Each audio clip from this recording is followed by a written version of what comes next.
Wednesday, September 18. Forsaken by God. Read Mark chapter 15, verses 33 to 41. What are Jesus' only words on the cross in Mark? And what does Christ's death ultimately mean for us all? Mark 15, beginning at verse 33. At noon, darkness came over the whole land until 3 in the afternoon.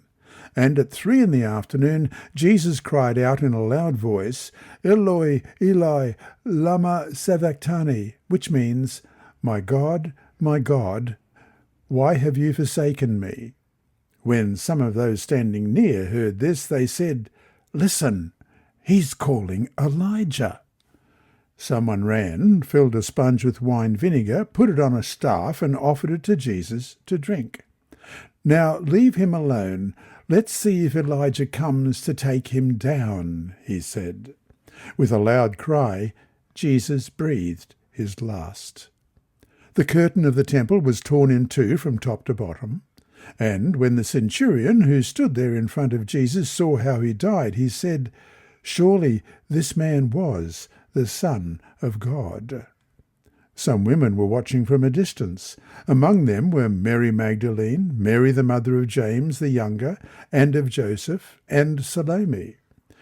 In Galilee, these women had followed him and cared for his needs. Many other women who had come up with him to Jerusalem were also there.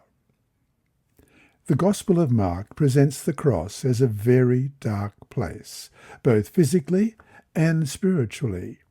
A supernatural darkness descended on Calvary from about noon of that Friday until about 3 p.m. Verse 33 read, And when the 6th hour had come, there was darkness over the whole land until the 9th hour. The words of Jesus on the cross are called the cry of dereliction, as he prays, crying out to God, asking why he has been forsaken. He is quoting from Psalm 22, verse 1. Other references to the same psalm occur in Mark 15, verses 24 and 29, indicating that the scriptures are being fulfilled in the death of Christ. Verse 24 reads, And they crucified him, dividing up his clothes, they cast lots to see what each would get. And verse 29, Those who passed by hurled insults at him, shaking their heads and saying, So, you who are going to destroy the temple and build it in 3 days? Even in the evil plotting of men, the will of God is being fulfilled. Jesus' words from the cross are reported in Aramaic along with translation. The words, my God, are Eloi, Eloi, in the verse a transliteration of the Aramaic Elahi, E-L-A-H-I. It would be easy to hear Jesus as calling for Elijah, Aramaic E-L-I-Y-Y-A-H, Eliah, which means, my God is Yahweh. This is the mistake that some bystanders make. What becomes striking about this passage is the parallel it has to the baptism of Jesus in Mark 1, verses 9 to 11. Now let's read that. At that time Jesus came from Nazareth in Galilee and was baptized by John in the Jordan. Just as Jesus was coming up out of the water, he saw heaven being torn open and the Spirit descending on him like a dove, and a voice came from heaven, You are my Son, whom I love. With you I am well pleased. And so we have a table here in the pamphlet today, and the two titles of the two parts of the table are the baptism, and it's Mark 1 verses 9 to 11 that we just read, and the cross, Mark 15 verses 34 to 39. So under the baptism, we have John baptizes Jesus. Under the cross, we have Jesus' baptism, and we compare here with Mark 10 verse 38. You don't know what you are asking, Jesus said. Can you drink the cup I drink, to be baptized with the baptism I am baptized with?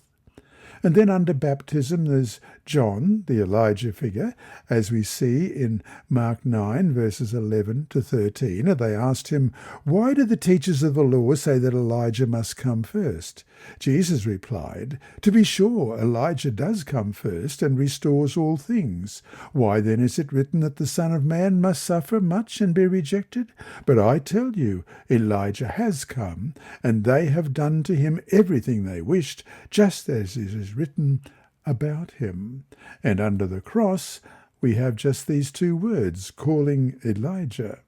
And then under the baptism, the heavens were split. Under the cross, the veil is split.